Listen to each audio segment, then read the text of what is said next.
Hello, I'm Steve Watson. I thought I'd read some poetry. And so I just grabbed a few books of poetry off the shelf here. This is, I really like the title of this book, The City in Which I Love You. And there's the title of the book, which might be backwards to you. I don't know. It's by Lee Young Lee. And I'm just going to see what I find. I found a little postcard inside. So I think I'll be reading the poem where this postcard was without having pre-read or prepared or curated the poems. We're just going to trust in this process. This is page 49. This is entitled The Room and Everything in It. Lie still now while I prepare for my future, certain hard days ahead, when I'll need what I know so clearly this moment. I am making use of the one thing I learned, of all the things my father tried to teach me, the art of memory. I am letting this room and everything in it stand for my ideas about love and its difficulties. I'll let your love cries, those spacious notes of a moment ago, stand for distance. Your scent, that scent of spice and a wound, I'll let stand for mystery. Your sunken belly is the daily cup of milk I drank as a boy before morning prayer.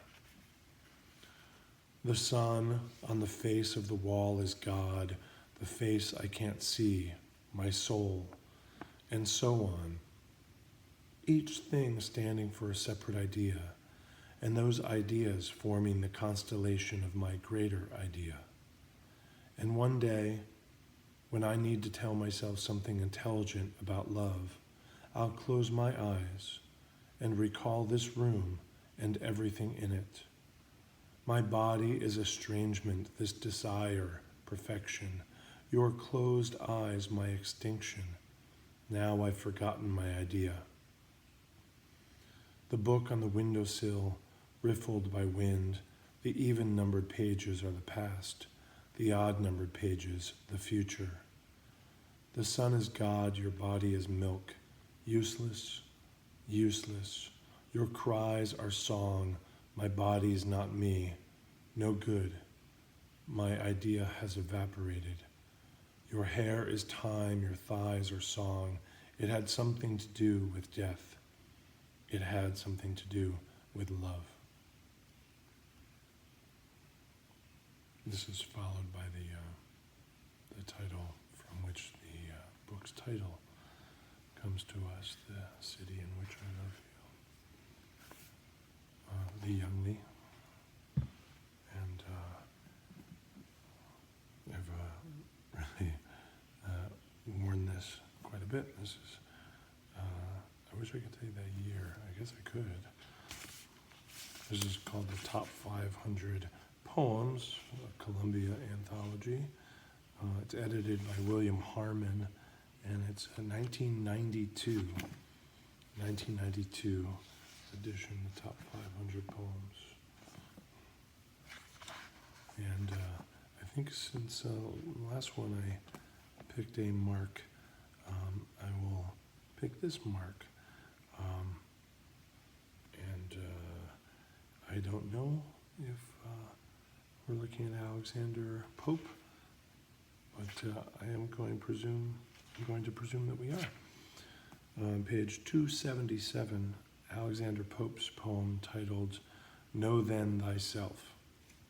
I've always liked that, Know Thyself, so I'm guessing that's the one I had marked.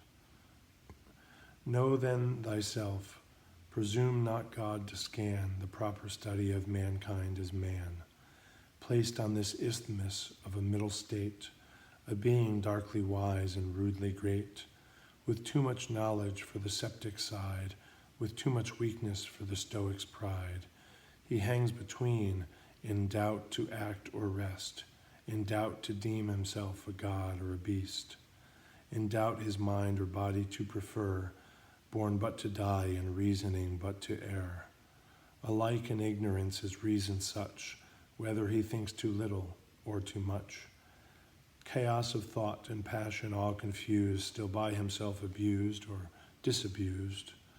Created half to rise and half to fall, great Lord of all things, yet a prey to all. Sole judge of truth, in endless error hurled, the glory, jest, and riddle of the world. Go, wondrous creature, mount where science guides. Go measure earth, weigh air, and state the tides. Instruct the planets in what orbs to run. Correct old time and regulate the sun.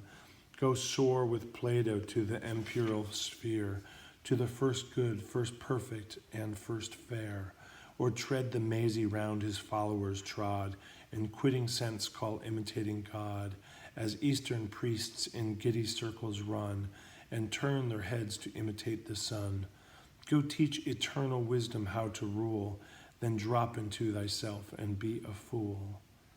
Superior beings, when of late they saw a mortal man unfold all nature's law, admired such wisdom in an earthly shape, and showed a Newton as we show an ape. Could he whose rules the rapid comet bind describe or fix one movement of his mind? Who saw its fires here rise and there descend, explain his own beginning or his end? Alas, what wonder man's superior part unchecked may rise and climb from art to art. But when his own great work is but begun, what reason weaves by passion is undone.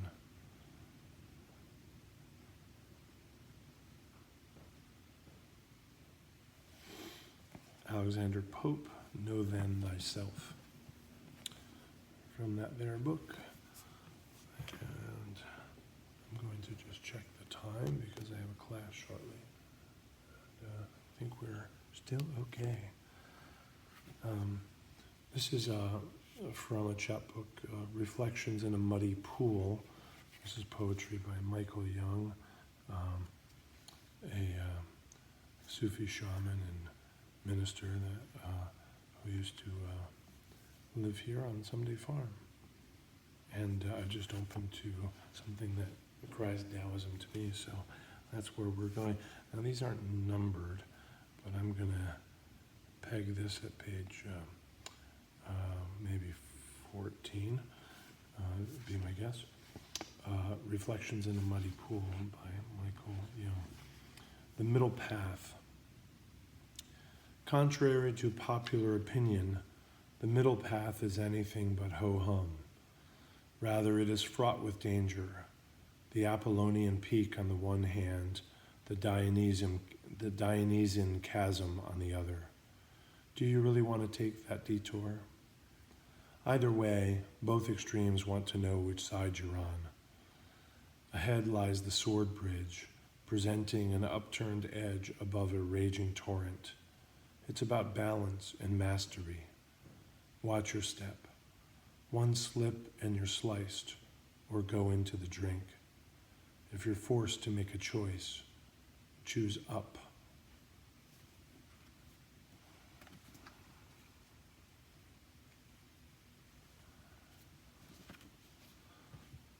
And meant to mark these, and I didn't, but here we are. This is from the great poet Linda Addison. Who, there she is on the back.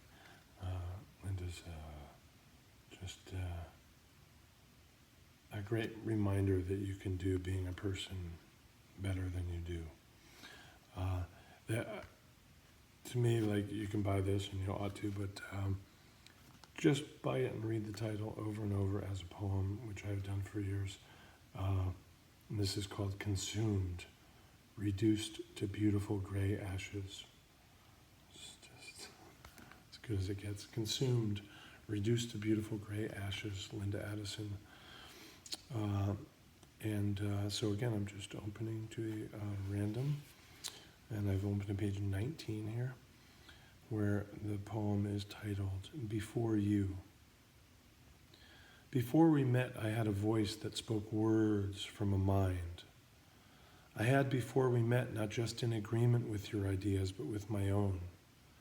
Before we met, I had legs that took me to places I had never walked, not just to follow on your twisting path.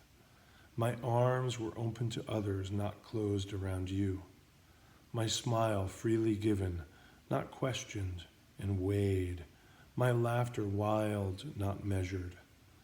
Before we met, I was myself, not just a mirror for you.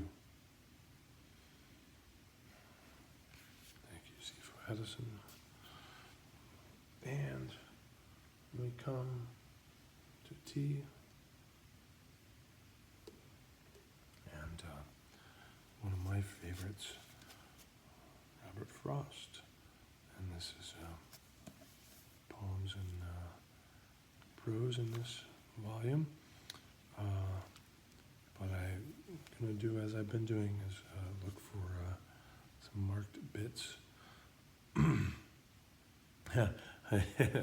Marked bit is The Road Not Taken, which some of you probably know.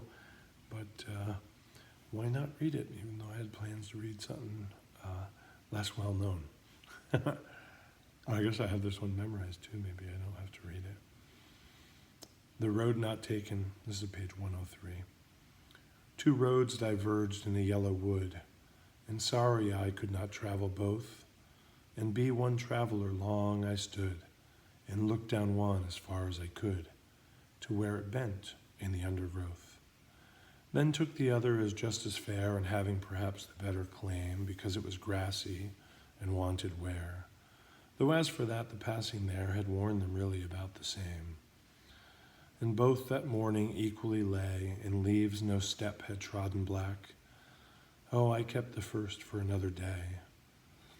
Yet knowing how way leads on to way, I doubted if I should ever come back.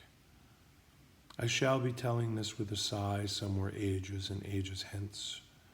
Two roads diverged in a wood, and I took the one less traveled by, and that has made all the difference. I often have a line or end a line with "and I" after Frost in my own poetry. But I will press on and see if there's another.